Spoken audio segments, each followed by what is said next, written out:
राजस्थान में बारिश के बाद बाढ़ जैसे हालात हो गए। सवाई माधोपुर में तेज बहाव में एक नाव पलट गई। अचानक पानी के तेज बहाव में नाव पलट गई। घटना के दौरान पानी में बहे नाव करीब 10 लोग नाव सवार बह गए। पानी में 8 लोगों का जो बह गए थे उनको रेस्क्यू किया गया। प्रशासन की टीम मौके पर पहुंची, राहत बचाव काम शुरू कर दिया गया। तो सवाई माधोपुर के सूरवाल बांध में शुक्रवार को आए अचानक पानी के तेज बहाव में नाव बह गई। घटना के दौरान नाव में 10 लोग सवार थे, जिसमें से 8 लोगों को बचा लिया गया। मौके पर पुलिस और प्रशासनिक अमला पहुंच गया है, कार्य शुरू कर दिया गया। तस्वीरें हम आपको दिखा रहे हैं। देखिए, एक ये डैम का इलाका है और पानी तेज बहाव में आ रहा था और लहरें उठ रही थी ऊंची ऊंची। और ये आप देख रहे हैं 8 लोग नाव से नीचे गिरे, उन्हें बचा लिया गया, बाकी 2 का पता नहीं। सवाई माधोपुर के सूरवाल बांध में आज लोगों से भरी एक नाव अचानक असंतुलित होकर के पलट गई। इस वक्त हम खड़े हैं सूरवाल बांध के जो ओवरफ्लो होकर बांध का जो पानी निकल रहा है वहां पर। ये वही जगह है जहां पर जो नाव है वो पूरी तरीके से यहां पर असंतुलित होकर के और इस जो ओवरफ्लो के पानी जा रहा है उसके अंदर पलट गई। बताया जा रहा है कि ये जो नाव थी इसके अंदर 8 से 9 लोग सवार थे। इनमें से करीब 7-8 लोगों को बचा लिया गया है और एक व्यक्ति है जो अभी आप देख सकते हैं कि जो ये ओवरफ्लो का ये पानी जा रहा है उसके दूसरी तरफ जो मोरी बनी हुई है वहां वो बैठा हुआ है। उसको निकालने का एनडीआरएफ की टीम द्वारा प्रयास किया जा रहा है। सूरवाल पुलिस और पुलिस प्रशासन, जिला प्रशासन के तमाम जो आला अधिकारी है, कुछ लोग यहाँ पर मौजूद है, इनसे हम बात करने के प्रयास करते हैं। प्रहलाद जी, आप यहाँ जो घटना हुई है तब से यहाँ पर है, किस तरीके से घटना हुई, क्या जानकारी मिली आप लोगों को? घटना घटी जी के बाद में आए थे, फिर 8-7 लोग तो मऊ की तरफ निकल गए। एक लोग वो बमड़ों में फंस रहे थे, उसको रस्सियों द्वारा बांध कर उस पुल की पहले किनारे पे ले आए। 8-9 लोग निकल गए उस पार? हाँ, बता रहे हैं यहाँ के लोग, गांव वाले बता रहे हैं। अभी उनमें से 2 लोग यहाँ से सही सलामत बाहर निकल गए, वो कोई आया यहाँ, बात हुई किसी से? अभी बात नहीं हुई। एक आदमी उस तरफ फंसा हुआ है, उसको निकालने का प्रयास किए जा रहे हैं। प्रयास किया जा रहे हैं। कितने लोग बता रहे हैं इसमें? 7 से 8 लाख बता रहे हैं। अच्छा, 7-8 लोग को बचा लिया, निकल गए वो? हाँ जी। और एक मऊ का सरपंच भी बता रहे थे। हाँ जी, वो अभी जानकारी नहीं मिल पाई। अभी जानकारी नहीं है उसकी। लगातार जिस तरीके से बारिश हुई है, प्रशासन द्वारा लगातार अपील भी की जा रही है, बावजूद उसके लोग अपनी जान जोखिम में डाल के और इस सूरवाल डैम में नाव लेके उतर गए, जिसकी परिणति ये हुई कि ये घटना हो गई और प्रशासन को भी आनन फानन में यहाँ पर पहुंचना पड़ा। ऐसे में यहाँ पर जो ग्रामीण मौजूद थे उनके द्वारा बाकी 7-8 लोगों को बचा लिया गया है, लेकिन एक व्यक्ति के बारे में अभी तक जानकारी नहीं मिल पाई है। वहीं एक जो व्यक्ति है वो उस छोर पे फंसा हुआ है, जिसका एनडीआरएफ की टीम द्वारा बचाने का प्रयास किया जा रहा है और उम्मीद है कि जल्दी एनडीआरएफ की टीम उसको बचाने में सफल भी होगी। बजरंग सिंह राजावत, एनडीटीवी, सवाई माधोपुर।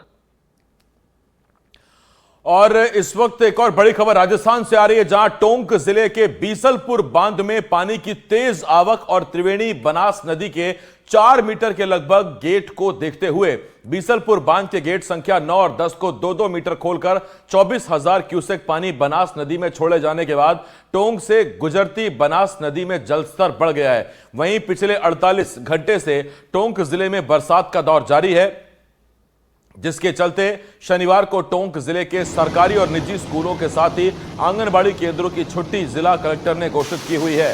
प्रशासन की जनता से अपील है वो पानी के बहाव वाले स्थानों से दूरी बनाकर रखें। टोंक में बीती रात से बरसात का दौर जारी और इसी वजह से डैम से बनास नदी में ये पानी छोड़ना पड़ा है और उसकी वजह से जलस्तर में तेजी से इजाफा हुआ है।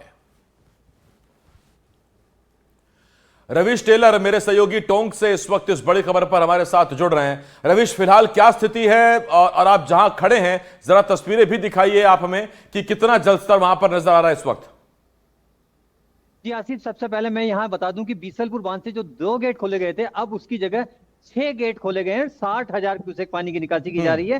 टोंक जिले में 965 एमएम से अधिक बरसात हो चुकी है। 34 छोटे बड़े बांध जो है वो ओवरफ्लो है। साथ ही बनास नदी का ये वेग देख सकते हैं आप कि अब बनास नदी जो है पूरे वेग से बहने लगी है। हालांकि बीसलपुर बांध का जो पानी है वो धीरे धीरे यहाँ पहुंच रहा है, क्योंकि 2 गेट खोले गए थे कल शाम को, उसके बाद में आज सुबह 4 गेट खोले गए। कुछ ही देर पहले जो है 6 गेट खोले गए हैं, जिनसे 60,000 क्यूसेक से ज्यादा पानी जो है निकासी के लिए छोड़ा गया है। वहीं अगर टोंक जिले के हालातों की बात करें तो आज टोंक जिले में आईएमडी का जो अलर्ट था उसको देखते हुए, भारी बरसात के अलर्ट को देखते हुए जिला कलेक्टर कल्पना अग्रवाल ने पहले ही छुट्टी कर दी थी। कक्षा 1 से लेकर कक्षा 12 तक के जो तमाम जो छात्र छात्राएं हैं वो आज स्कूल नहीं आएंगे। आंगनबाड़ी सेंटर्स भी बंद है, लेकिन स्कूल स्टाफ जो पहुंच रहा है उनकी भी जो तस्वीरें आई है, कोई ट्रैक्टर में बैठकर जा रहा है स्टाफ या कोई नदी नालों को पार करके जाता रहा है। लेकिन सबसे महत्वपूर्ण बात है कि अभी भी जो है बरसात का दौर जिले में जारी है और सभी बांध और तालाब लबालब होने की सूरत में जिला प्रशासन के सामने सबसे बड़ी चुनौती है कि जिस तरह के हालात टोंक के अंदर, शहर के अंदर कई बस्तियों में, कई कॉलोनियों में देखने को मिल रहे हैं कि टापू बनी कॉलोनियां नजर आ रही है। उस सूरत में अगर बरसात का दौर ये जारी रहता है तो उस सूरत में प्रशासन के सामने भी बड़ी चुनौती होगी कि आखिर लोगों को सुरक्षित कैसे रखा यही जाए। मेरा सवाल था क्योंकि आपसे शहर के रवीश कि एक तो पहले ही भारी बारिश, आपने कहा 900 मिलीमीटर से ज्यादा बारिश हो चुकी है, दूसरा बनास उफान पर है, तो नदी से लगे जो रिहायशी इलाके हैं उनके लिए किस तरह के इंतजाम किए गए हैं? एसडीआरएफ, एनडीआरएफ, क्या सबको अलर्ट पर रखा गया है? क्या कुछ किया गया है? जी आसिफ, एनडीआरएफ की बात की जाए तो एनडीआरएफ को भी बुलाया गया है, लेकिन सबसे महत्वपूर्ण है कि एसडीआरएफ और सिविल डिफेंस के जवान हैं, उन्होंने तमाम जो रेस्क्यू किए हैं बीते दिनों में। उस सूरत में एक बार फिर से चुनौती यही है कि लोग जो है नदी नालों से दूर बना के रखें और प्रशासन ने कई जगह बैरिकेटिंग्स लगाए हैं, कई जगह झाड़ियां लगाई है।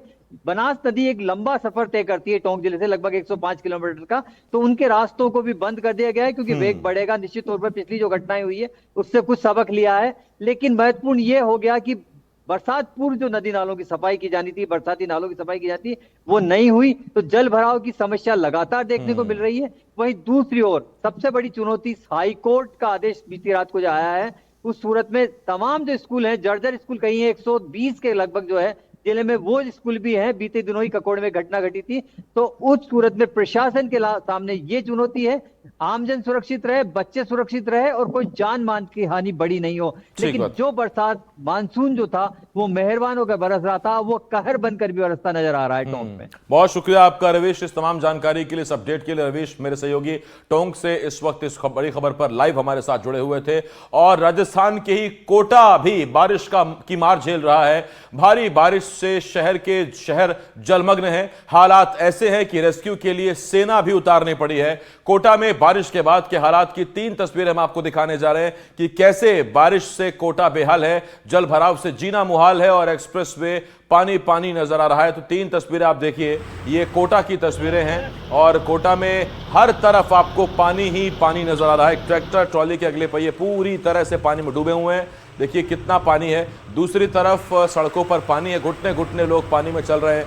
तीसरी तरफ आप देखिए हाईवे की स्थिति, देखिए आप कि हाईवे के बगल में बने खेत और हाईवे दोनों में एक बराबर पानी का जलस्तर हो गया है। इतना पानी है कि लोगों को दिक्कतों का सामना करना पड़ रहा है।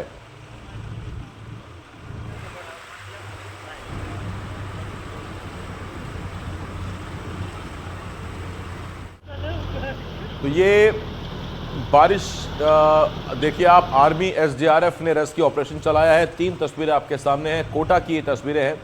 और ऐसे में पानी एक तो लगातार आ रहा है, बारिश हो रही है और ये पानी जा नहीं पा रहा है। निकासी की सुविधा अगर होती, ठीक बेहतर अगर व्यवस्था होती, तो ये पानी इस तरह से रुकता नहीं। लेकिन जो ये वाटर लॉगिंग हो गई है, जो पानी जल जमाव हो गया है, इसने लोगों की परेशानियां बढ़ा दी हैं।